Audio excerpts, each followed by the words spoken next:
জিয়া পরিবারের বিশ্বস্ত হাতিয়ার, বর্তমানের প্রধানমন্ত্রী, অত্যন্ত কাছের মানুষ, বাংলাদেশ জাতীয় সংসদের হুইপ রকিবুল ইসলাম বকুল এমপি, এখানে উপস্থিত খুলনা রেঞ্জের ডিআইজি, উপস্থিত খুলনার জেলা প্রশাসক এবং পুলিশ সুপার এবং পানি উন্নয়ন বোর্ডের কর্মকর্তা কর্মচারী এবং উপজেলা প্রশাসনের কর্মকর্তা কর্মচারীবৃন্দ, আমার উপজেলাবাসী সকলকে জাতীয়তাবাদী দল অর্থাৎ আমাদের দলের পক্ষ থেকে এবং জেলা পরিষদের পক্ষ থেকে আমি ধন্যবাদ জানাচ্ছি। আপনারা জানেন, শহীদ প্রেসিডেন্ট জিয়াউর রহমান যখন ভেবেছিল যে বাংলাদেশে 80 জন লক্ষ্মীসহ কৃষি বিপ্লব ঘটালেই বাংলাদেশের মানুষের ভাগ্যের পরিবর্তন হবে, তখন তিনি কর্মসূচি নিয়েছিলেন, এই খাল কাটার কর্মসূচি।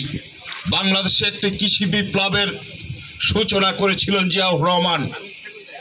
তার জবনিকা টেনে দিয়েছিল কিছু ষড়যন্ত্রকারী।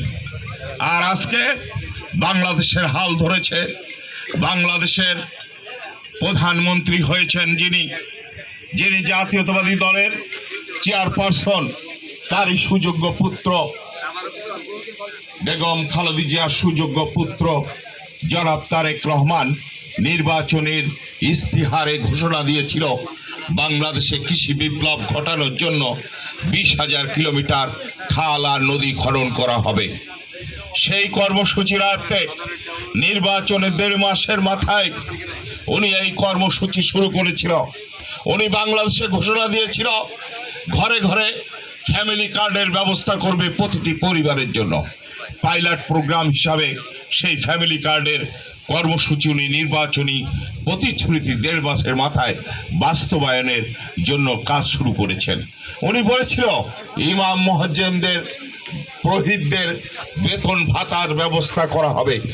উনি 1.5 মাসের মাথায় সেই কার্যক্রম শুরু করেছিলেন।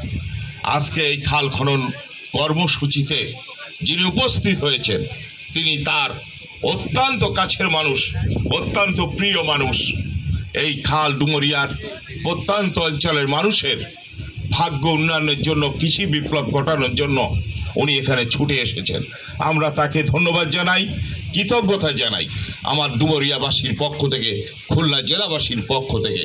এবং আজকের এই অনুষ্ঠান সুন্দরভাবে সম্পন্ন হোক এবং ভবিষ্যতে আমাদের যত খালগুলা খনন করতে বাকি আছে সেই খালগুলো পর্যায়ক্রমে আমরা কাজ শুরু করব। আমি সকলকে এর পাশাপাশি থেকে সহযোগিতা করার জন্য আমি সকলকে জানাবো।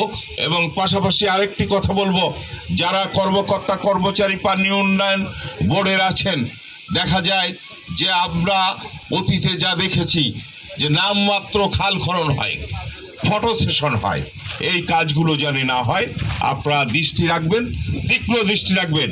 আমাদের যে অর্থ বরাদ্দ হবে সেই অর্থের কাজ আমাদেরকে বুঝে নিতে হবে। না হইলে এই কাজের সঙ্গে যারা জড়িত থাকবেন, যারা ভাগাভাগির কাজে জড়িত থাকবেন, তাদের বিরুদ্ধে অবশ্যই আইনগত ব্যবস্থা গ্রহণ করা হবে। ধন্যবাদ সকলকে, আবার দেখা হবে। আল্লাহ হাফেজ।